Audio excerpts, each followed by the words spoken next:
Om Namo Bhagavate Vasudevaya.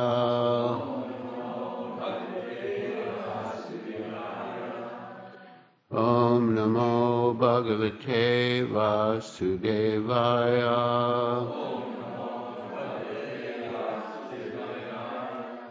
Om Namo Bhagavate Vasudevaya.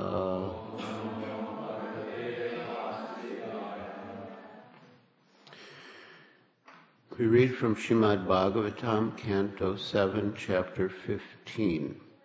Instructions for civilized human beings. Text 7. Na dadyad amisam sraddhe. Na cadyad dharma-tattvavit.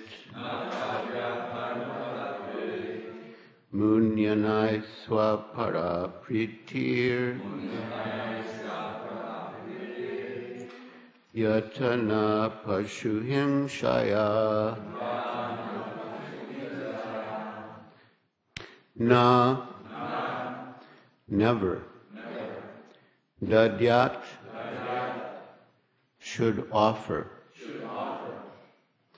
Amisam, meat, fish, eggs, and so on.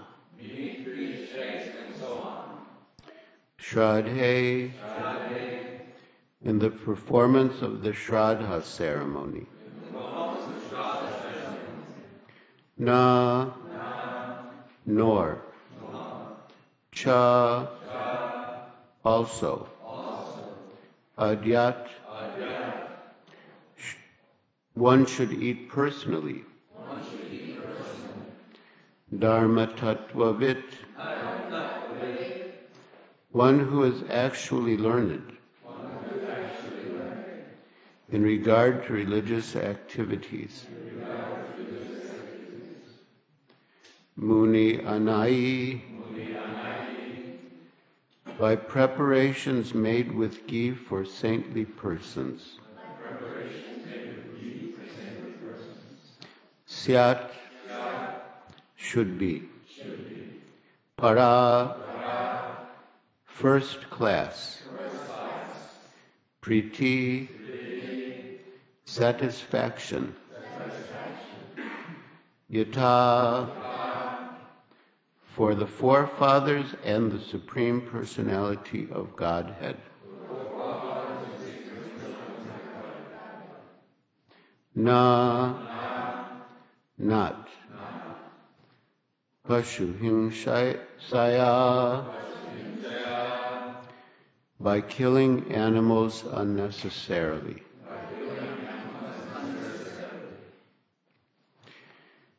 Translation.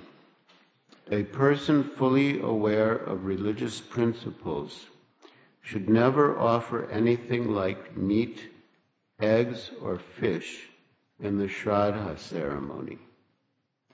And even if one is a ksatriya, he himself should not eat such things.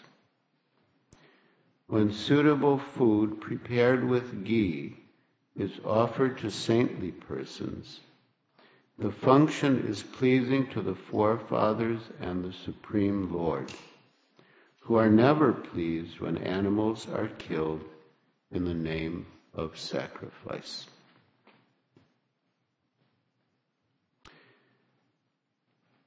Although there is no purport by Srila Prabhupada given for the verse, I shall discuss a little and then proceed to the next verse, which also has no purport by Srila Prabhupada given.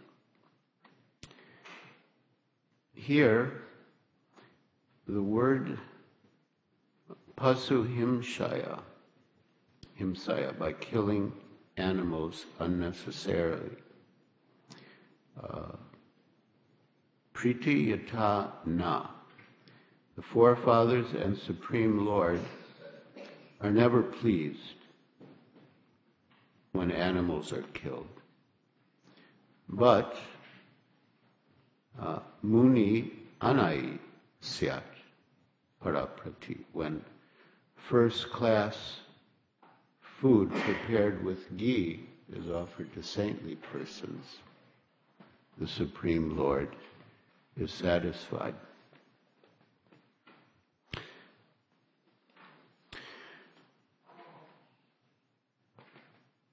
These are instructions for civilized human beings. And if we compare the standard of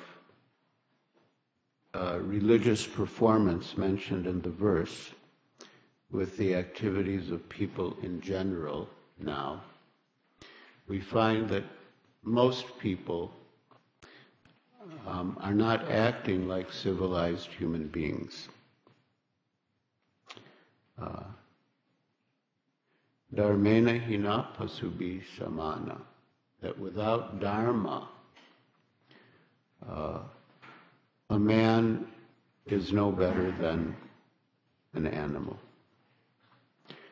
And that is a fact. People kill cows, which is the most sinful act, to drink the blood, eat the meat and drink the blood. But Srila Prabhupada explains that one can get the blood of the cow in the form of ghee. The blood of the cow is transformed into milk. Milk is transformed into ghee. And therefore ghee is an essential ingredient in offerings to the deity and the distribution of prasad.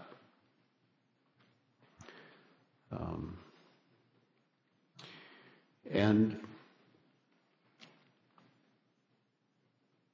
this pasu-himsaya, killing animals, that word himsa is sometimes translated as violence and sometimes as envy. A person should not be envious of any living entity. Every living entity has the right to live, and we should not do violence to any living entity out of envy. Srila Prabhupada, well, in the list of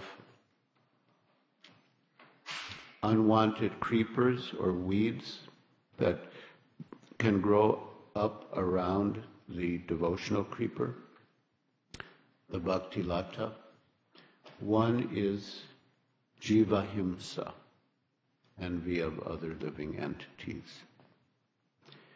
And one manifestation of jiva himsa is to kill animals and eat the flesh. But another manifestation of jiva himsa, as explained by Srila Prabhupada in the purport to one verse in Sri Chaitanya Charitamrita, is to stop the preaching of Krishna consciousness. It is the right of every being to live. But what is real life? Real life is devotional service. Real life is Krishna consciousness. There are many verses in the second canto of Srimad Bhagavatam to the effect that if one is devoid of Krishna consciousness, devoid of devotional service, he is a dead man, although breathing. And in one purport in this section of Srimad Bhagavatam, Srila Prabhupada quotes Srila Vishwanath Chakravarti Thakur that a dead man who breathes is a ghost. or a ghost is a dead man who breathes.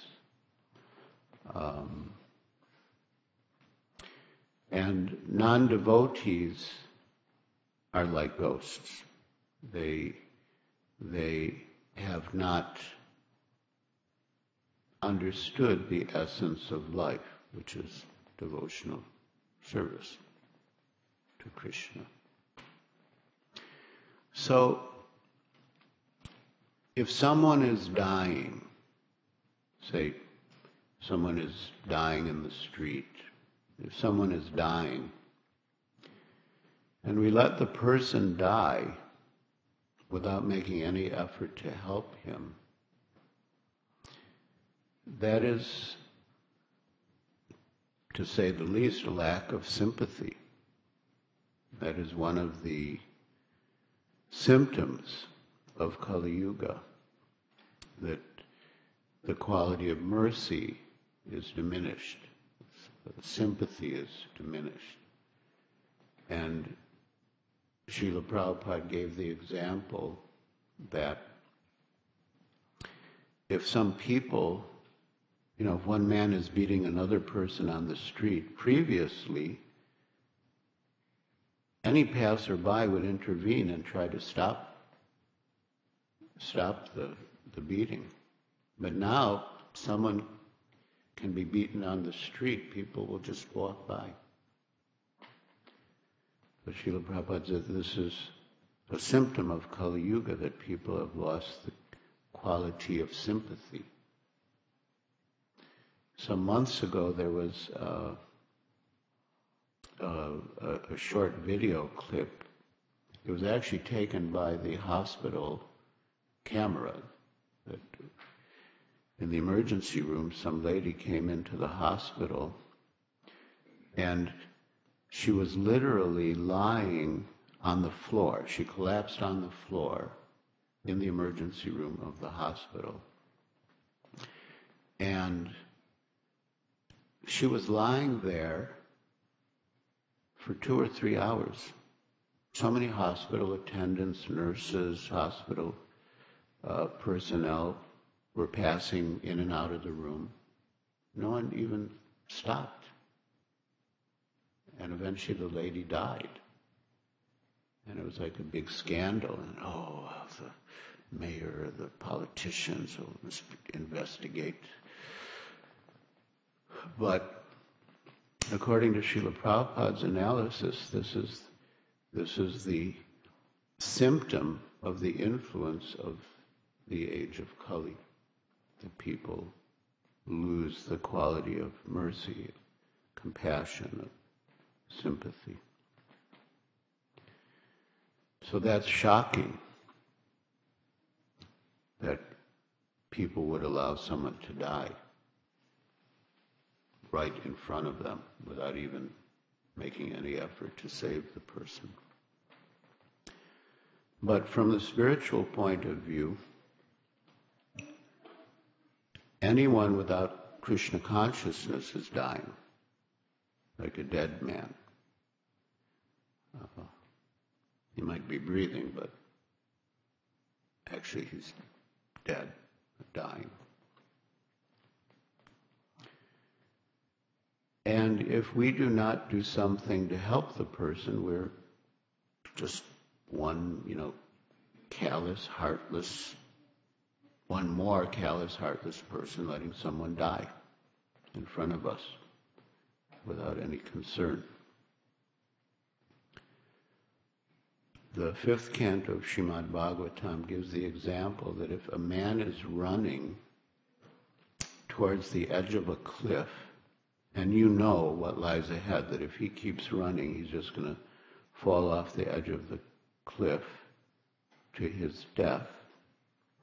So Srimad Bhagavatam says, what sane person, what gentleman would allow the person to continue on that course? Any sane gentleman would try to stop him from plunging to his death. So people in general are rushing headlong and a disastrous course that will lead to their death, spiritual death, and even, repeated deaths in the cycle of birth and death, samsara. And therefore, anyone with knowledge, with any sympathy for others, should intervene, should try to help these people who are rushing headlong to their deaths, or who are dying slow deaths without Krishna consciousness. Text 8. Naitadrsah paro dharmo nrnam sad-dharmam icchatam nyaso dandasya bhutesu mano-vak-kayajasya ya. Persons who want to advance in superior religion are advised to give up all envy of other living entities, whether in relationship to the body, words, or mind. There is no religion superior to this.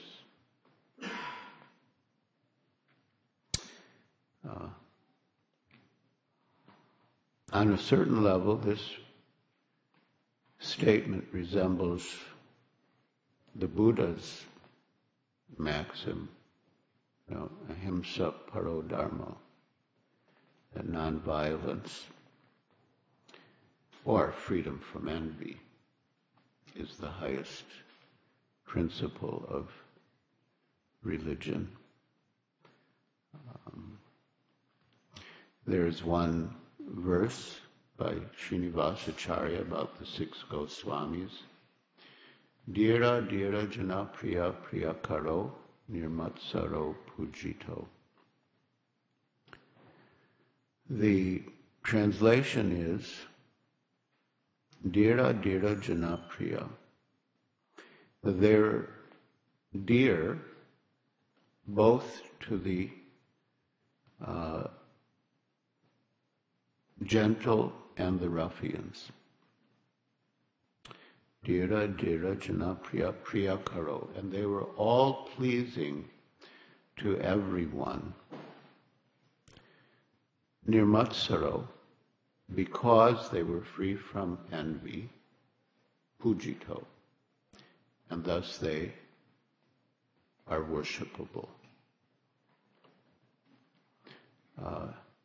Dhira, a gentleman or a sober person, is described in the Bhagavad Gita. Dehinosmin yatha dehe komaram yovanam jara tata dehantara prakti dhiras tatra namuyate. The dhira, or sober person, is not bewildered by the change of body that ordinary people call death. In other words, he doesn't identify with the body. He knows that he's the soul within the body. Every living entity is a spiritual soul within a physical body in the material world, and that the soul passes through different bodies in one lifetime, from childhood to boyhood to youth and old age. And similarly, the soul passes into another body at the time of death. And dhiras tatra namuyate. A dhira, a sober person, is not bewildered by such a change. That's dhira. And adhira is the opposite. Someone who identifies with the body, or as Srila Prabhupada translates it in the verse a ruffian. But the six Goswamis were pleasing to all because they were not envious, and therefore they were worshipable. And Srila Prabhupada remarks that only a pure devotee can be free from envy. And a pure devotee is worshipable. And therefore the six Goswamis, being free from envy, were worshipable. And there are many devotees who have that quality of being pleasing to gentle and the ruffians. Here I think of Jayananda Prabhu, who was so humble. He would approach anyone to help with the service of Lord Jagannath, the Rath Yatra in San Francisco. And just all sorts of ordinary people. He was able to engage them in service, and they loved him. Later, devotees would meet people who had known him, just ordinary people, laborers, shopkeepers, and they all had such wonderful memories of him. And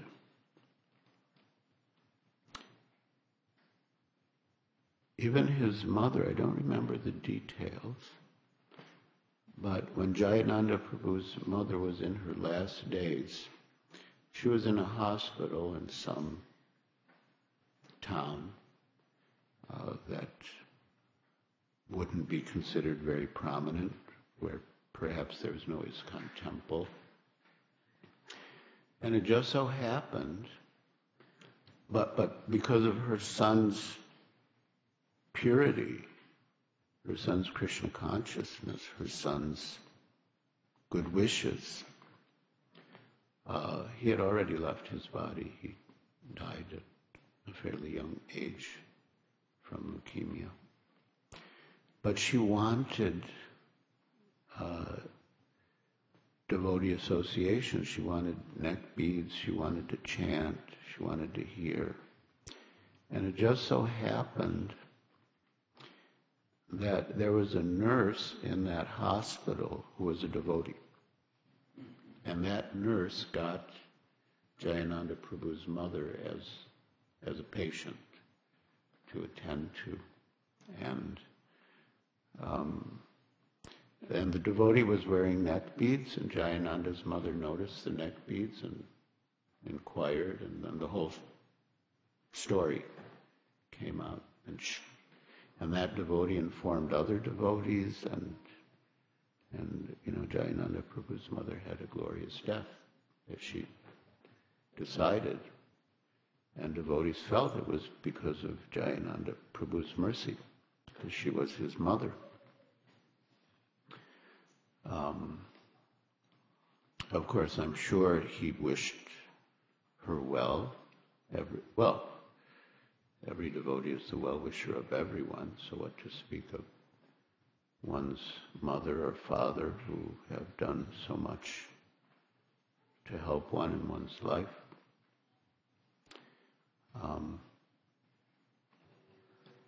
And also, Krishna, there are many levels to this, but Krishna, knows that the devotee is concerned about his family members.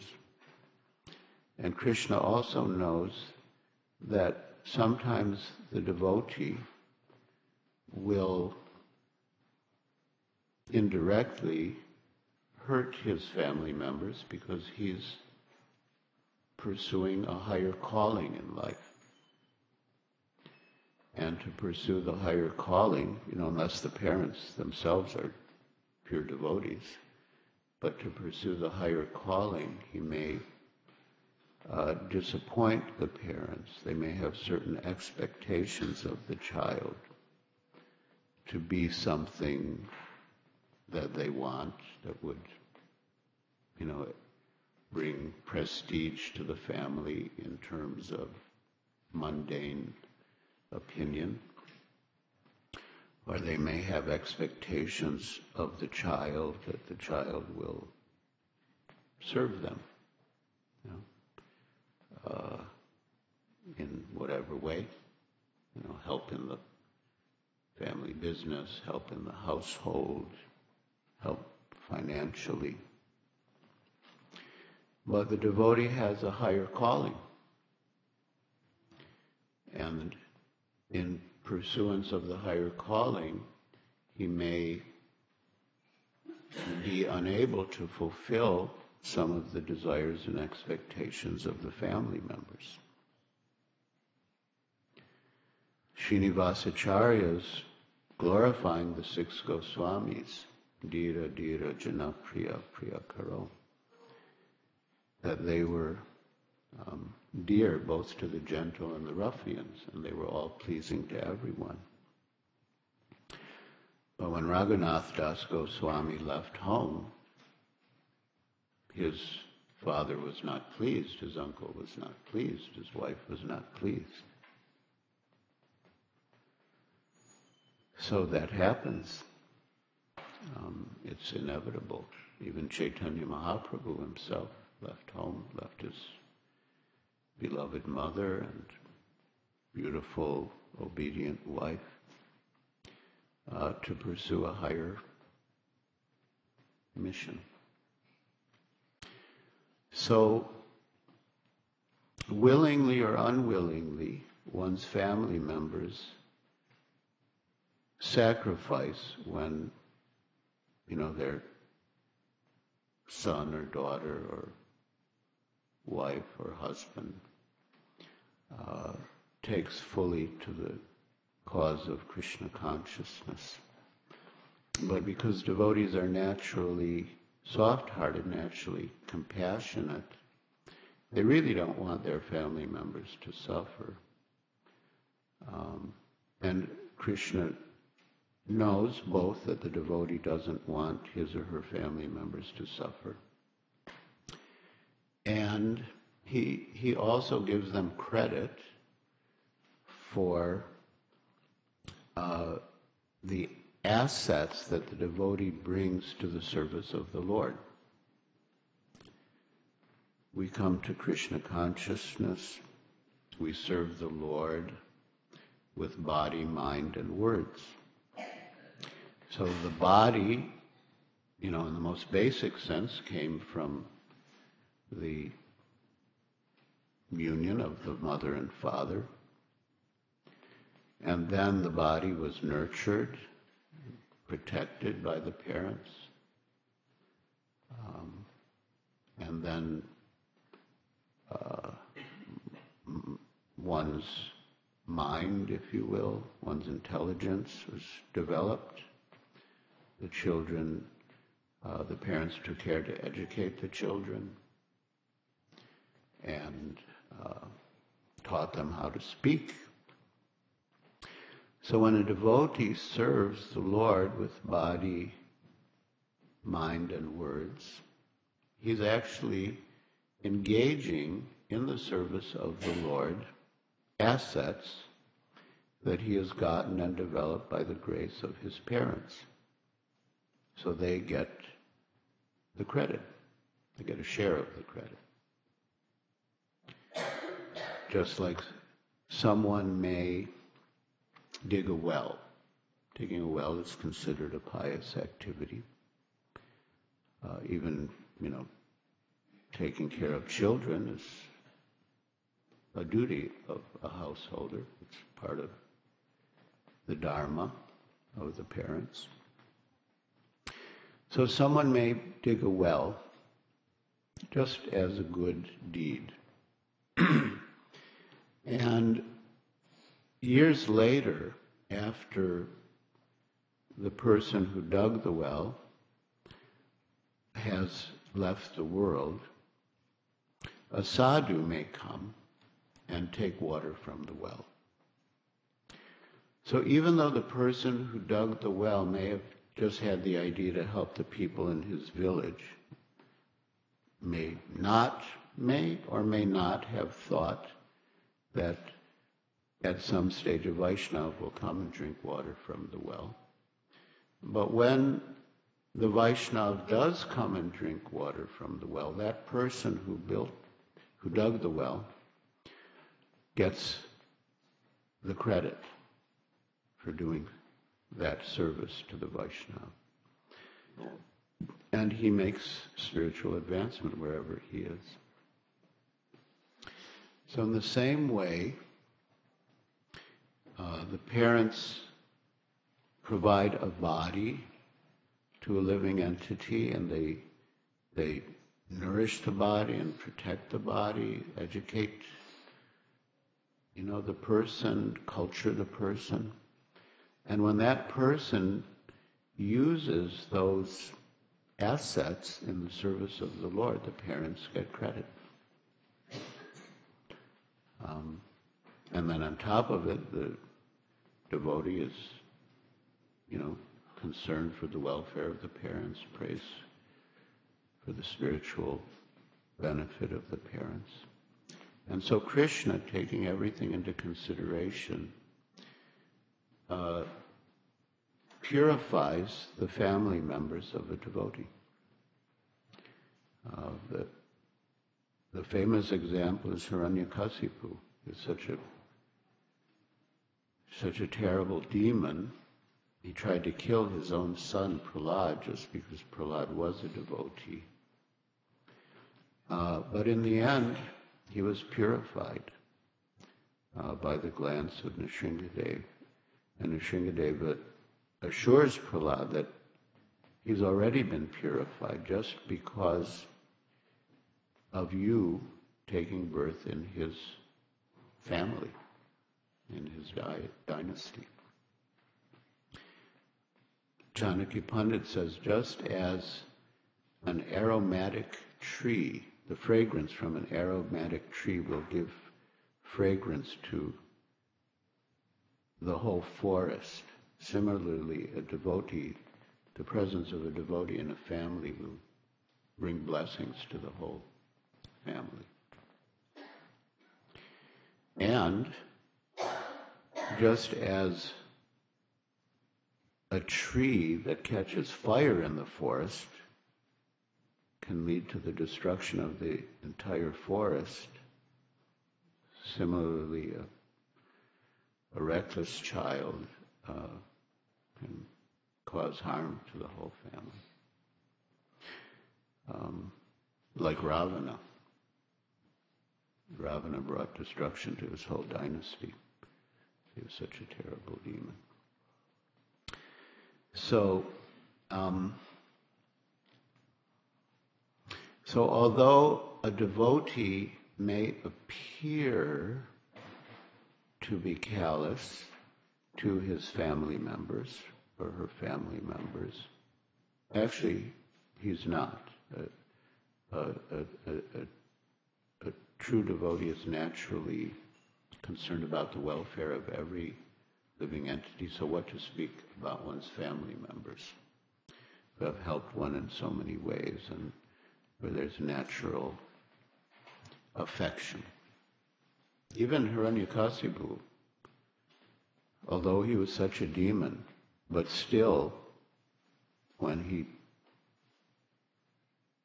took Prahlad on his lap, he cried tears of affection. It's natural. And so there is affection, natural affection between parents and children. And a devotee, although he or she may appear to be callous to the parents, actually he or she cares deeply for the parents, perhaps more deeply than anyone else. And Krishna reciprocates and gives blessings to the parents. And Srila Prabhupada once said, and I'm sure so many devotees have experienced it or heard of instances that demonstrate the truth of what Srila Prabhupada said. But he said that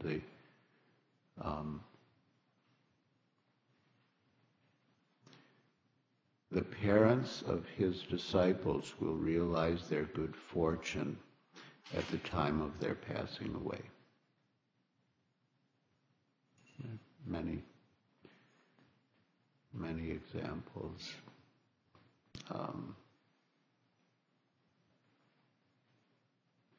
Even my own parents, they weren't devotees at all, but they both had quite glorious departures,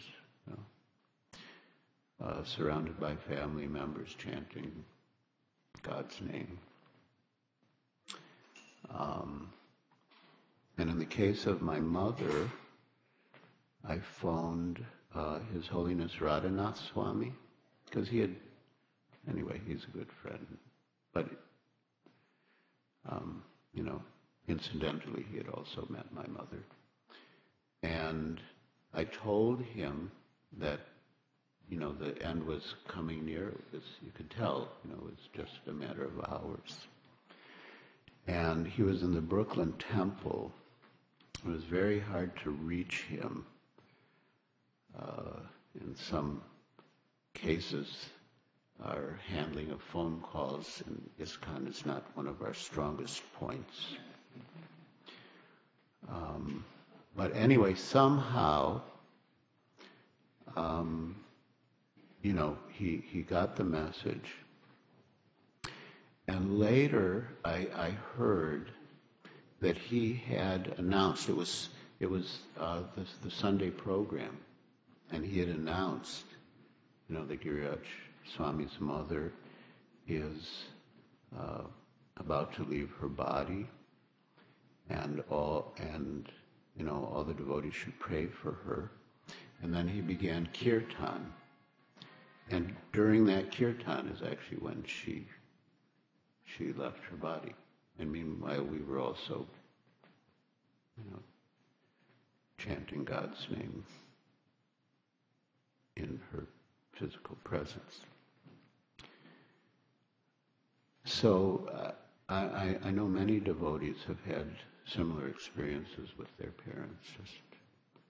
So that's, one level of, the parents of my disciples will realize their good fortune at the time of their passing away. And my father, it was very surprising. Everyone in the family noticed it. And none of them are devotees, and wouldn't even say they're even favorable. But at the very end, like, his eyes opened wide and a smile came on his face. And all the family was saying, what was that? They were even saying, what did he see? And they felt like a sort of sublime, I don't know if it was spiritual, but they felt like a sublime presence in the room that lasted, for hours and hours. It was like everyone was thinking, when the moment comes, it's going to be like a calamity, and everyone's just going to, fall apart. And it wasn't like that at all. This very unexpected sense of calm and peace and almost beatitude filled the room. So this is the mercy of the Lord that He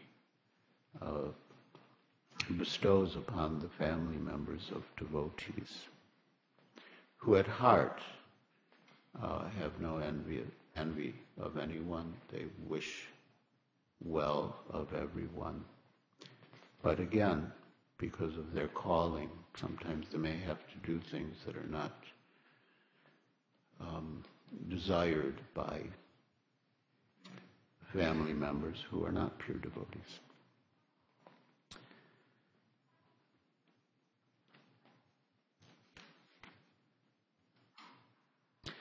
Well, maybe we'll end here. I never even got to the verse with Srila Prabhupada's purport, but I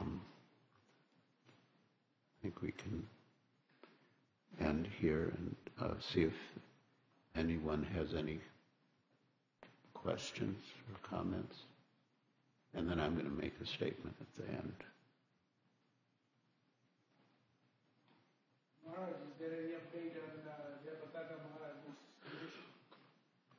Well, yesterday afternoon, there was a message that said that he was improving, and that the doctor said if there's no further hemorrhaging, bleeding, and if he doesn't get any infection, that he could come out of it in pretty good shape.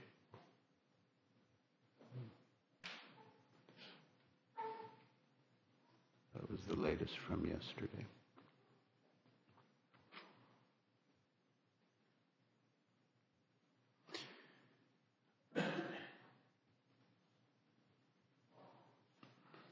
What yeah. But still, we should keep praying. No doubt. We should pray fervently, because it sounds encouraging, but, if there's no further bleeding, and if there's no infection, so those are big ifs. But it's encouraging. It's encouraging, but we have to keep praying. The final note I thought of adding was about the families in the community here. Well, there are the families in the community, and then there's the community, which is itself a family.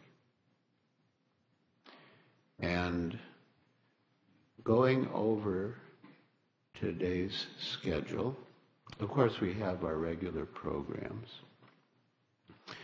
but the youth, in this case led by Sri Rupa, wanted to make Saturday morning a day where the members of the community would come to the temple in greater numbers,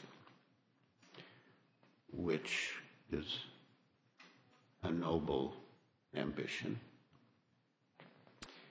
And I don't know if it's to encourage them to come, or to reward them for coming, or to give them something. If they don't get anything else, at least they'll come to the temple and get a special breakfast of pancakes and butter, I imagine, which is almost like ghee. So it's basically what the verse says. Serve first-class food to Brahmins and devotees prepared in ghee. And then, of course, in the evening is the fundraiser for the school. That is coming more from the side of the elders, but for the benefit of the children. And the children are also playing their part. They're going to be, doing some performances, making some presentations. His Holiness Sri Giriraj Swami and I will be among the eager members of the audience. And then, of course, there will be the Damodarasa to come, where everyone participates. But I've seen over the days, I think on most of the days it's one of the youth who leads the Damodarasa to come. One evening Nityananda Prabhu did, but he's also still young at heart. He's no less of a youth. And then after the Damodarasa come, there will be Maha Harinam, which is again, being spearheaded by one of the youth, Virabhadra.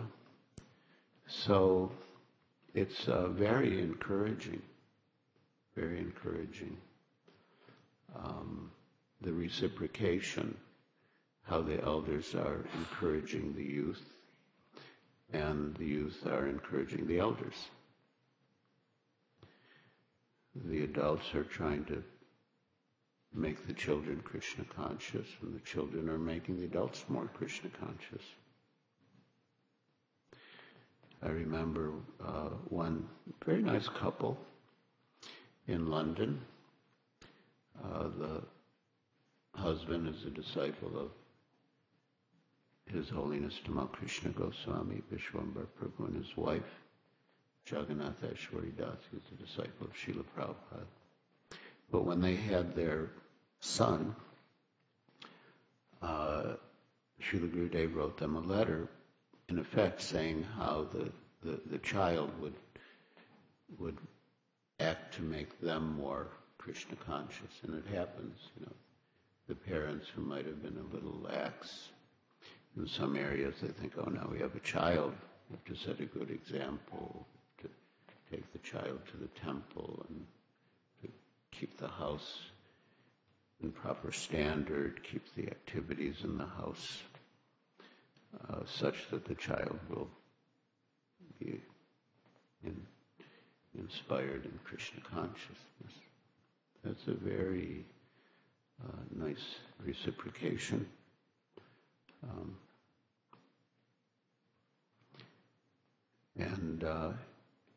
It's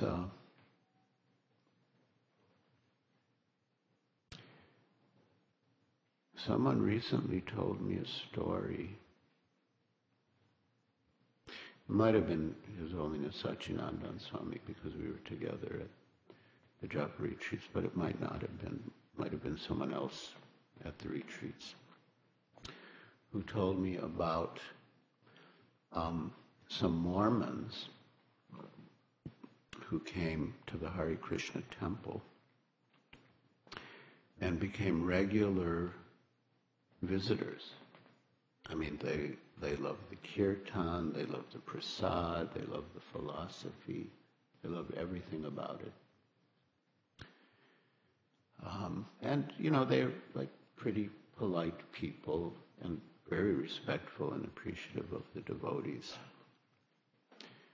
But at one stage, one of them said to one of the devotees that we really appreciate the chanting and dancing and the philosophy and the food and everything about Krishna consciousness. But we just have one question. Why don't you take care of your own people? And it wasn't said with like any malice or sarcasm. They just didn't understand. They just didn't understand. But here we do, at least to some extent, to a good extent. But that seems to be something that we need to be attentive to more in general. But here I'm seeing, at least in some families, individual families, very wonderful relationship between the parents and children in Krishna consciousness, between, the husbands and wives. I've seen in some of the families, one of the spouses went to the japa workshop and came back very enthusiastic. And so now, they'll stay back the next time, and then their spouse can go the next time, and it's like encouraging each other, and encouraging all the family members. So it's really very nice. So I congratulate the youth for taking the lead in so many areas of the temple. Jai. Haribol.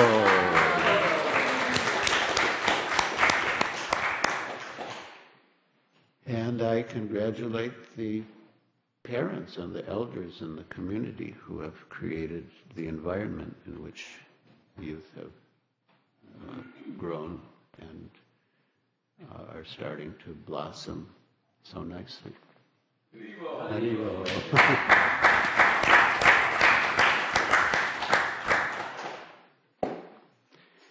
And new members of the community are joining, and Mother Nitya Kishori has one in her lap right now, so it looks good, and it looks like it'll be getting even better. Hare Krishna. Srila Prabhupada ki jai. Nitai Gaur Premanandi. Hare Bol.